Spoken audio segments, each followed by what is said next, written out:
Hello, c'est l'histoire corrigée. On entend de plus en plus parler sur le net de réseaux pédosatanistes qui dirigeraient le monde. Ce sera l'objet d'une petite série de vidéos sérieuses, atypiques sur ma chaîne, d'habitude plus moqueuse. Soyons clairs, la pédophilie ça existe, le trafic d'enfants également. Mais depuis quelque temps, une mouvance conspirationniste à tendance sectaire, appelée QAnon, en a fait un puissant moteur de l'extrême droite américaine, en appuyant son obsession pour ce qu'elle nomme les réseaux pédosatanistes, et contre lesquels Donald Trump serait l'ultime sauveur. On pourrait croire a priori qu'il s'agit encore d'un ensemble d'idées farfelues comme il y en a plein d'autres, mais c'est en réalité une mouvance sectaire qui impacte la société de manière très inquiétante, et s'étend un peu partout, donc chez nous en Europe aussi. On va observer ces idées d'un peu plus près. Il existe d'ailleurs un groupe d'adeptes franco-helvético-belges dont les agissements semblent refléter une certaine déficience mentale, je dirais, qui censurent toute vidéo ainsi même que tout commentaire n'allant pas strictement dans leur sens. C'est pourquoi chacune de ces vidéos sera publiée sur plusieurs chaînes en même temps et mise en Creative Commons, donc libre de droit. Ainsi, tous ceux qui le souhaitent sont invités à les télécharger, à les publier sur leur propre chaîne, vous en faites ce que vous voulez. Ah, et je précise, pour rassurer les personnes atteintes de paranoïa, je ne suis payé par personne pour faire ces vidéos, je ne suis pas non plus un reptilien sataniste. Ouais, je sais, c'est ridicule de devoir préciser ça, mais vous allez voir, les QAnonistes ont du niveau. Maintenant les présentations faites, quelle est cette mouvance QAnon ? Le mouvement QAnon est issu d'un ensemble de publications anonymes signées de l'unique lettre Q, paru initialement sur le forum 4chan et dont l'auteur se présente comme un mystérieux haut placé de l'administration Trump. Ces textes dépeignent notre monde comme celui d'un film dystopique dans lequel Donald Trump serait un héros messianique. Le premier de ces messages date d'octobre 2017, soit 9 mois après l'élection de Trump. De là à en déduire que c'est Trump lui-même qui en aurait accouché, il n'y a qu'un pas que nous ne franchirons pas, car à ce stade, on peut tout aussi bien en attribuer la source à un fan du président. Le nom QAnon de ce mouvement vient de la contraction de la lettre Q signant ses écrits, avec Anon pour Anonymous. Je parlais d'octobre 2017, vous verrez que le mouvement a des racines qui remontent à 2016. Mais sur le site qanon.pub, on voit bien que le tout premier post remonte au 28 octobre 2017 et commence par une prophétie nous annonçant l'arrestation à venir 2 jours plus tard de Hillary Clinton. Ça commence mal. Depuis, les voies de diffusion ont migré vers d'autres plateformes comme les réseaux sociaux. Le 6 octobre 2020, Facebook a annoncé le retrait de toutes les pages en lien avec le mouvement QAnon, mais en cherchant un peu, vous pourrez constater très rapidement l'inefficacité de la prise de telles mesures. Parce que les membres du mouvement se reconnaissent entre eux par des codes qu'ils utilisent, on verra ça dans une autre vidéo. Q aime parfois parler de manière énigmatique, et très vite les voix convergent sur la manière dont ces messages doivent être interprétés. Interprétation collective que Q ne démentira jamais. Le scénario. Depuis l'assassinat de Kennedy, dont le fils est en réalité vivant et attend le moment opportun pour faire son grand retour, un groupe de politiciens, de juifs et de stars s'est mis à violer et tuer des enfants dans des bases souterraines, dans le cadre de rituels sataniques. Les meurtres servent à extraire l'adrénochrome présent dans leur sang, car sa consommation rajeunit les pédosatanistes, en plus de son effet psychotrope. Comme Trump s'est engagé dans une lutte contre cet état profond, ou Deep State, il obtient de belles victoires, dont l'arrestation de Hillary Clinton prophétisée pour fin 2017.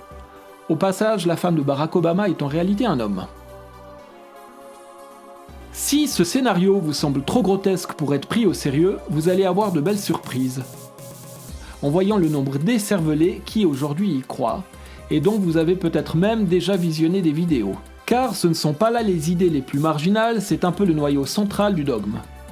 Alors, qu'est-ce que c'est que l'adrénochrome, cette substance prélevée sur les enfants ? D'après la théorie, un puissant psychotrope qui a un effet rajeunissant. Elle ne peut être prélevée que d'une glande surrénale d'un être vivant que l'on doit préalablement terrifier, d'où la torture des enfants. Commençons par le vrai. il existe bien une substance nommée adrénochrome, également d'origine biologique. En réalité, ce n'est pas un psychotrope rajeunissant. C'est juste un coagulant, un produit utilisé dans les hôpitaux lors d'opérations. Comme on le trouve sur le site de l'Institut national de la santé aux États-Unis, c'est un pigment issu de l'oxydation de l'adrénaline. L'AFP a d'ailleurs aussi démenti son effet psychotrope. Et pour info, on sait synthétiser l'adrénaline pure depuis 1901, donc pas besoin de prélever quoi que ce soit sur les humains, pas besoin de manger des petits enfants pour ça. Et si ça avait été vrai, je vous rappelle que les animaux sécrètent aussi de l'adrénaline. Ces histoires d'ogres mangeurs d'enfants n'ont même pas l'avantage d'être cohérentes. La théorie psychotrope vient d'études erronées faites dans les années 1950, démenties en 1974 par l'American Psychiatric Association. En 1954, Aldous Huxley publie un livre traitant de parapsychologie au sujet de l'utilisation de drogues pour ouvrir les portes de notre perception.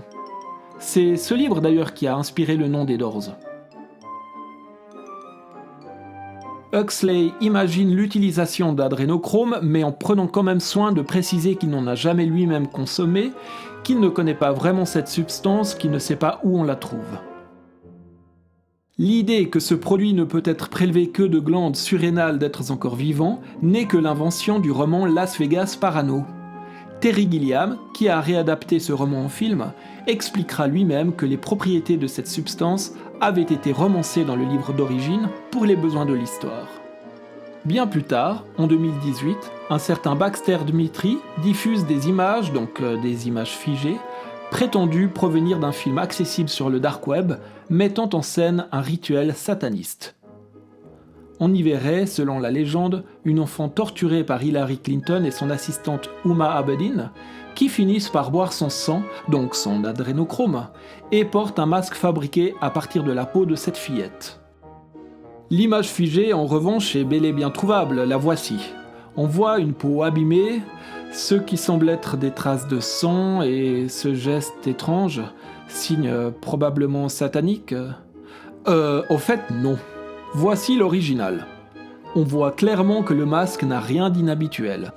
La source des images a été identifiée, il ne s'agissait en réalité que des images présentes sur le site d'un restaurant indien nommé Hush Supper Club, donc littéralement club de souper silencieux, d'où l'image. Bah ouais, c'est pas un geste satanique, juste quelqu'un qui fait chute. Aujourd'hui encore, certains internautes tentent désespérément de trouver d'autres images issues de ce prétendu film. Évidemment, on les attend toujours, ces preuves. Les croyants les plus fervents en QAnon me diront que ce film existe, mais qu'il a été censuré.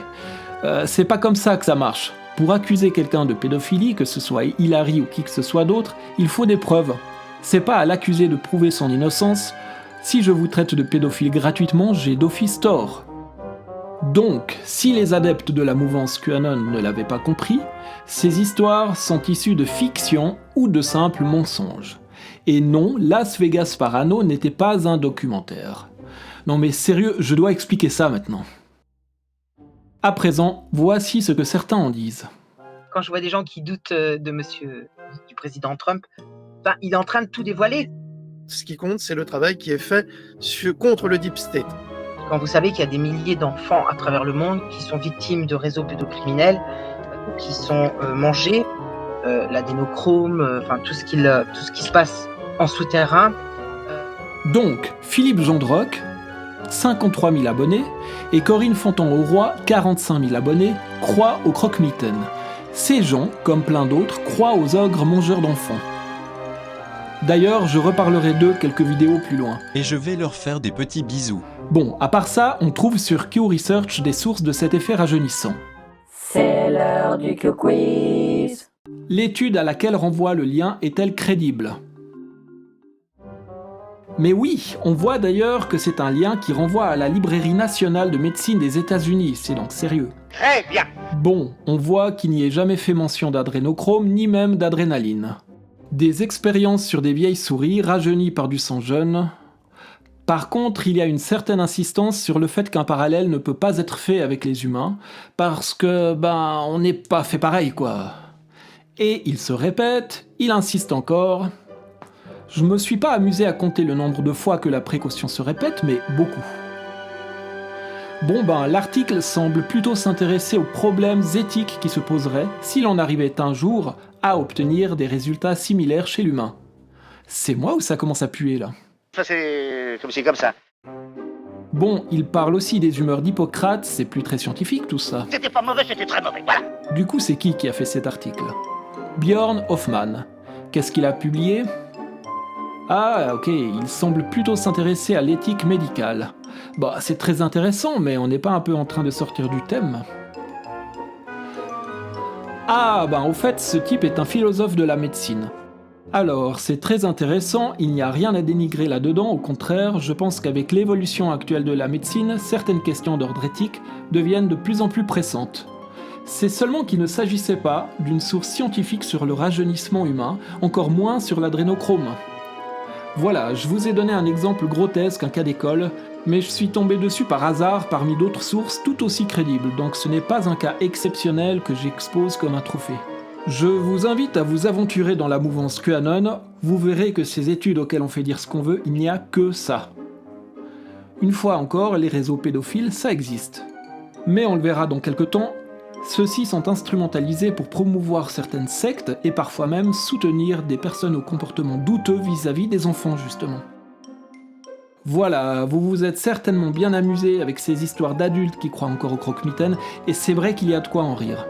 Mais je crains qu'à partir de la prochaine vidéo, le ton change. Vous verrez qu'il y a de quoi s'inquiéter de la mouvance QAnon. Pour la suite, je vous donne rendez-vous notamment dans le sous-sol d'un restaurant. À bientôt!